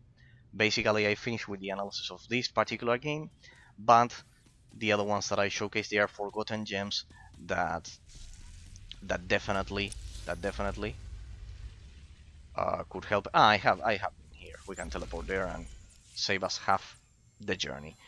And basically that I would highly recommend you all. For example, if you like Diablo, I would recommend you even cast Rise of the Mage that no one knows about. For example, one of the games that I've said the level designer of that one is an Austrian isometric action RPG that the level designer was one of the first to praise my analysis alongside the developer of Dungeons and Dragons, Dragon Shard. That one is RTS. Or for example, if you liked Diablo, if you liked Baldur's Gate, sorry, the first Baldur's Gate with real time with post combat, I played the original Drakensang, which is the German interpretation of tabletop Dungeons and Dragons, for example. So there you will have. That's why I do variety streaming instead of sticking to a single game and growing uh, faster in terms of followers or whatever the shit it is, because I don't want to be a slave of a single game, and I want to see all of those elements, all of those shared elements of the abstract complexity of the gameplay mechanics, the influence of the level design, the degree of efficiency of the economic reward punishment system of the game, how the loot system is handled, those things. I like comparing and sharing and comparing the shared elements between games that belong to the same genre in that I remember sense. you. You shot Braden back on Hutta. Oh, What the hell are we've you come doing full here? circle. Doesn't matter. You saved us the trouble of hunting you down. Stand down, Sidon. A matter of honor has brought all of you here today, and it shall be settled as such. Commander, what's going on? You owe this hunter a debt of blood, Sidon, and I would like to see at least one of my pupils redeemed before I die. Yes, it's the ending of chapter 2, people. We'll do this boss and call it a day. In that sense, this is something that I highlighted as one, sorry, as one last element that I wanted to highlight as one of the ones that when I finished Master Mode Kotfe with shitty gear and I analyzed the game, basically, one of the final elements that I highlighted playing another game as well called Dragon's and One, precisely the previous one, is that the quest line wasn't linear. Like you could start a quest at the beginning of the game, in Dragon's Hang. The same goes for Knights of the Republic 1 and 2, and now you will see it in action in this game because this character that you just see, this thug, as they properly mentioned, it's introduced at the beginning of the game. Hata, level 1 character, and only now you see it. The same will go for Tarot Blood and Barras and all of the characters. Have you noticed that modern games are much more linear in the execution of the development of the side quests? Like they are preclusive. It starts and ends in the same area. That's called preclusive in that sense.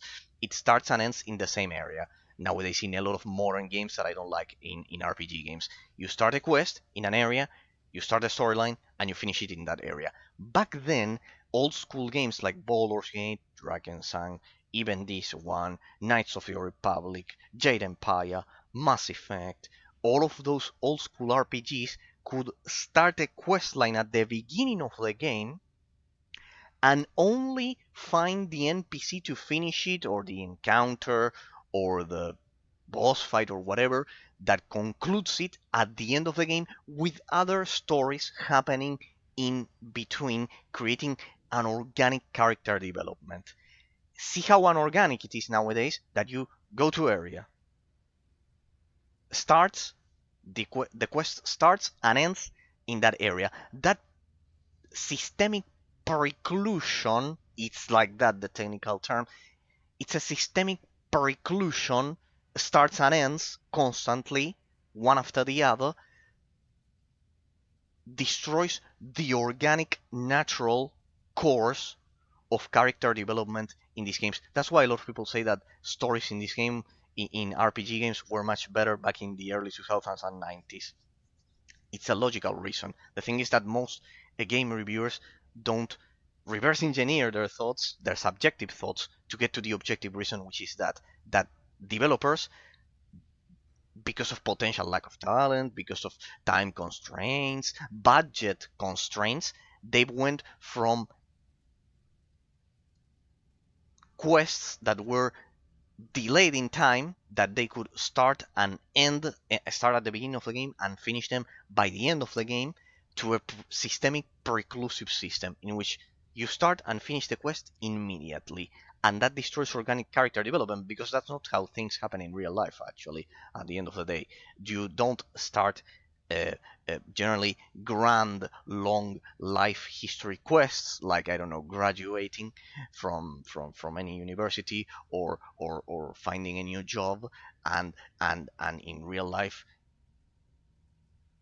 you don't finish your career and nothing happened to you in other aspects of your life in between, because it takes 5-6 years or whatever, or 3 years depending on the country, or the career, or whatever, or the job. You get the point.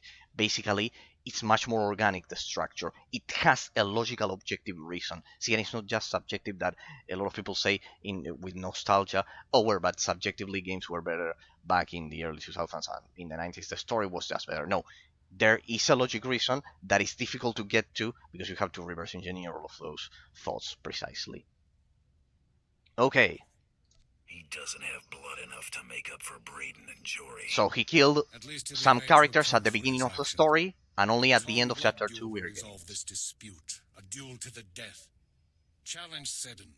A true Mandalorian must accept. Consider yourself challenged, Seddon. I accept. Relu, you'll fight as my second. You've dug your own graves. Alright, let's do it.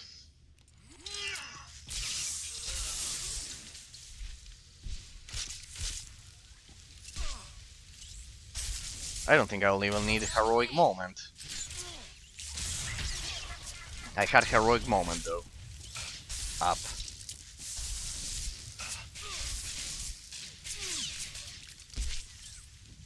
Nice interruption there, and we do it like this.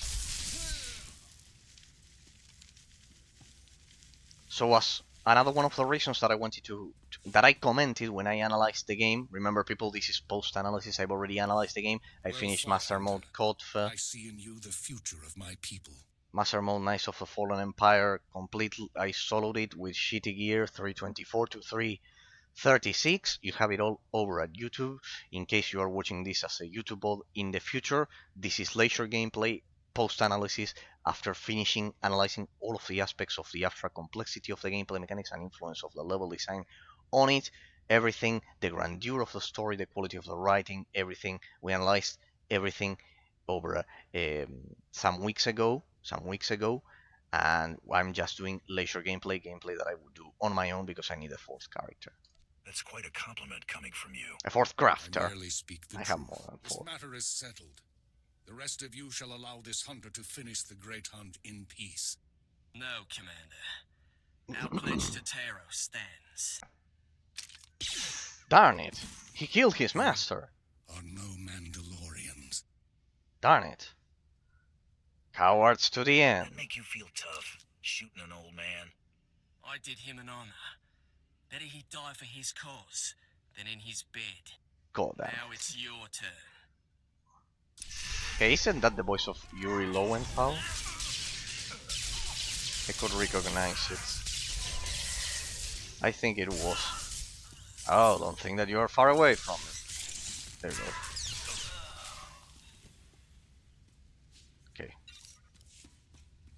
Two. No, it's just back there. It's just back. It's fitting that I die here, surrounded by my failures. Taro mustn't win the great hunt. Don't let his example lead others down the easy path. Keep honor alive among my people. Show them that the old traditions, the code of the warrior, Indeed, is worthy of defending.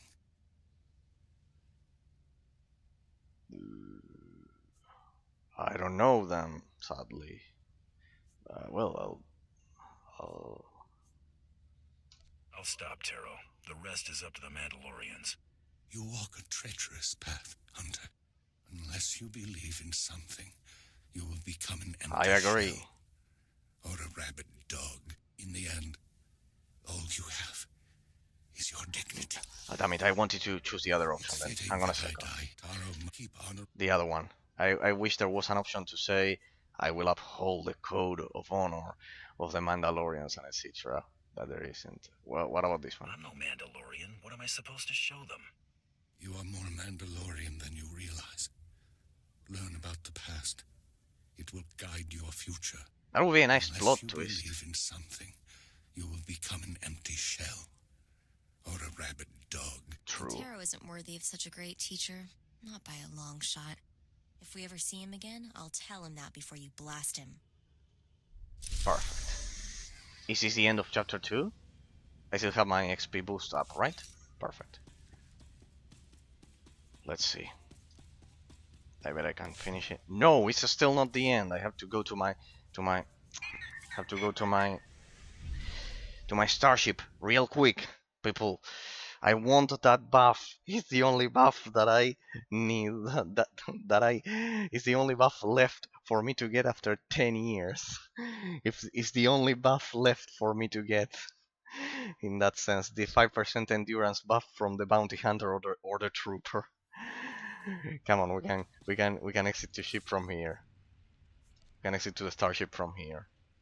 Let's see if like this I can finish a chapter.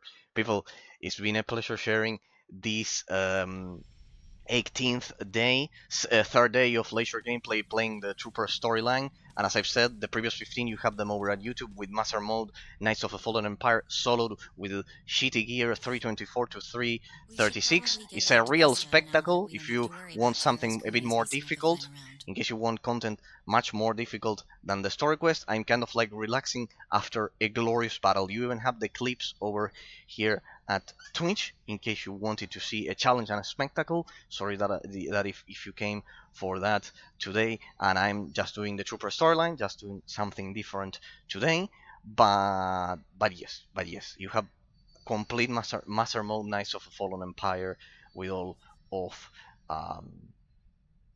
with all of the tricks. Some of the bosses one-shot killed me in a lot of cases. Some of them took an hour of failed attempts, but I ended up on top, victorious in the end. Especially the fight against Arkan. I haven't uploaded it yet. I'm right by the end in terms of uploading. There's a delay. Sacrifice be for nothing.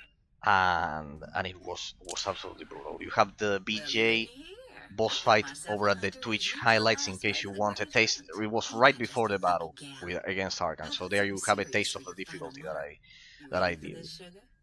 So yeah, not saying I'm good. I'm just an idiot with the dots, but I could do it. I could do it in the end. But I could do it in the end. In that sense. This fella's no slouch, that's for sure. At the Battle of Coruscant, Jaro single-handedly gave over 100 Mandalorian soldiers the big push. Word is he's on board the Republic cruiser Aurora, so that's where you're headed next. You gotta take out Jaro and the Aurora to finish this hunt. The crew won't just let me board. Getting to your target's part of the challenge, sugar. We do got a plan for that little old battle cruiser, though. Once you're aboard the Aurora, you'll need to blast her hyperdrive regulator in the engine room, and that gizmo protects the ship from the powerful forces of hyperspace. Then head to the bridge and set the ship to jump into hyperspace on a timer. When it does, boom, no more ship. We seem to have worked out all the details. Hope so. Personally, I wouldn't want to try it myself. Now, that's all I ought to tell you. But I wrangled some, well, confidential information. One other hunter made it to the final round, and he's already headed to the Aurora. Care to guess who? Taro Blood, that slimy son of a... He's gotten away with Braden's murder way too long. He needs to pay. This saves us the trouble of hunting Taro down. Okay, Taro Blood deserves a rather gruesome end. I get that. But are we really going to fight a Jedi Master? Jedi are all talk. No, I'm all talk. Jedi Masters are something else entirely. Indeed. Don't listen to him. I'm with you all the way. I'll transmit the Aurora's coordinates. Best of luck. I love how the game also, it does much more than that. This game organizes the social structure, of of of of the whole Old Republic. Alright, I guess the ending is actually boarding that ship. Then if that's the case, I ran out of time now for real. Yep, it's boarding that ship and fighting Taro.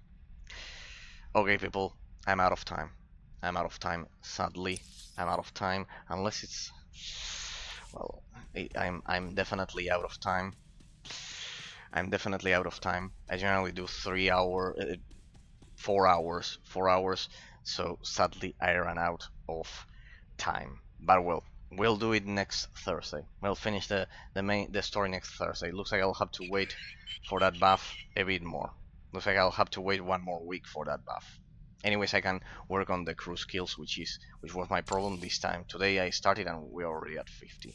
As I said, deep thanks to anyone who might have taken the time to spend your evening watching my metaphysical analysis and my in this case today, my leisure gameplay today over at Twitch here and over at YouTube. Thanks to Big Panda 74 for being the 43rd follower of the channel from the bottom of my heart. Thanks to Ambra Solis as well. And as I've said, for anyone else watching, you have all of the metaphysical analysis of the channel and everything over at the boards and everything. And I will return next Tuesday. Thanks to Bane Death, of course, for visiting me on Tuesday. Thanks to Patrick for visiting me on Tuesday. To Flying Energies, to District, to all of you, all the followers of the channel from the bottom of my heart. Of course, thanks to Kitty Kisses for rating me today, and all of you watching people. It's been my pleasure. See you all on Tuesday. Have a great weekend, and I'll be back on Tuesday with Drakensang Online, and on Thursday we will finish. Chapter 2 finally, and I'll get my buff pretty much. So I will just work on crew skills for now on this character. People, it's been my pleasure. See you all on Tuesday with Drakensang Online, and all Republic viewers. See you all on Thursday when we'll finish the main story and finally get my buff, my chapter 2 buff. It's been my pleasure. Thanks for every second of you watching the channel. It's been my pleasure. See you all on Tuesday. Bye bye. Have a great weekend, people. You have all of the analysis in the rest of the links in case you're interested. Sorry that it's quite difficult to convey all of the things that I do here on stream in 1 hour since the raid for any new viewer, but pretty much I do that. I analyze the games, one topic per stream until I get to the final analysis. You have even here on Twitch the final analysis of Sacred 2 that I recommend to all of you. The greatest piece of German software engineering, a great Diablo clone and World of Warcraft clone that I highly recommend you. Here as an example. You have the final analysis over at the videos tab and everything. People, it's been my pleasure. See you all on Tuesday. Have a great weekend. Bye bye. Thanks, Kitty Kisses, always. The rest of you. Bye bye.